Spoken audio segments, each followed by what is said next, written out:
নেপাল বর্তমানে তার পর্যটনের শীর্ষ মৌসুমে রয়েছে। নেপালে প্রতি বছর সেপ্টেম্বর থেকে ডিসেম্বর পর্যন্ত এই মৌসুম চলে। এই সময়েই দেশ জুড়ে দেখা যায় বিদেশি পর্যটকের ঢল, বিশেষ করে হিমালয়ের বিখ্যাত ট্রেকিং রুটগুলোতে।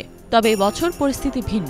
কয়েক দশকের সবচেয়ে প্রাণঘাতী সহিংস বিক্ষোভ দেশটির পর্যটন খাতে বড় ধরনের প্রভাব ফেলেছে। সম্প্রতি নেপালে দুর্নীতি বিরোধী একটি বিক্ষোভ ভয়াবহ রূপ ধারণ করে। সহিংসতায় প্রায় ৭২ জন নিহত এবং ২০০০-এরও বেশি মানুষ আহত হন। কাঠমান্ডুর সবচেয়ে ব্যস্ততম পর্যটন এলাকাগুলোর দোকান এবং রেস্তোরাঁগুলো এখন প্রায় ফাঁকা পড়ে আছে।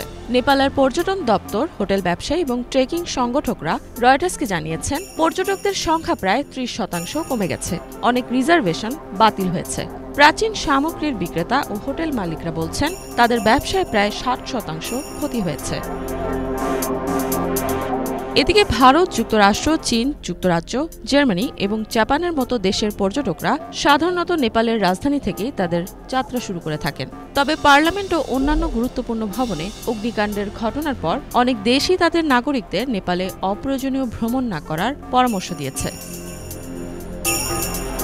নেপালের সরকারি পরিসংখ্যান অনুযায়ী প্রতি বছর প্রায় ১২ লাখ পর্যটক দেশটিতে ভ্রমণে আসে। এই পর্যটন খাত থেকে অর্জিত আয় দেশের মোট দেশজ উৎপাদনের ৮% অংশ যোগান দেয়, যা ৪,০০০ কোটি মার্কিন ডলারের সমান। এদিকে নেপাল পর্যটন বোর্ডের প্রধান নির্বাহী কর্মকর্তা রয়টার্সকে বলেন, নেপালের সাম্প্রতিক কিছু পরিস্থিতির কারণে বিনিয়োগকারীদের কাছে নেতিবাচক বার্তা পৌঁছাতে পারে। তবে নেপালি কর্তৃপক্ষ ও ব্যবসায়ীরা আশাবাদী, পর্যটকরা আবারও নেপালে ভ্রমণে আসবেন, যদিও এখনও রাজনৈতিক স্থিতিশীলতা নিয়ে কিছুটা অনিশ্চয়তা রয়েছে। ২০২৬ সালের ৫ই মার্চ দেশটিতে নির্বাচন হওয়ার কথা রয়েছে।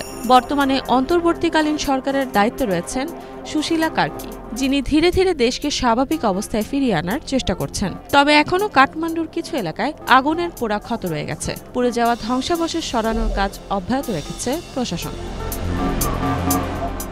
ইফাত জাহান, বাংলা ভিশন।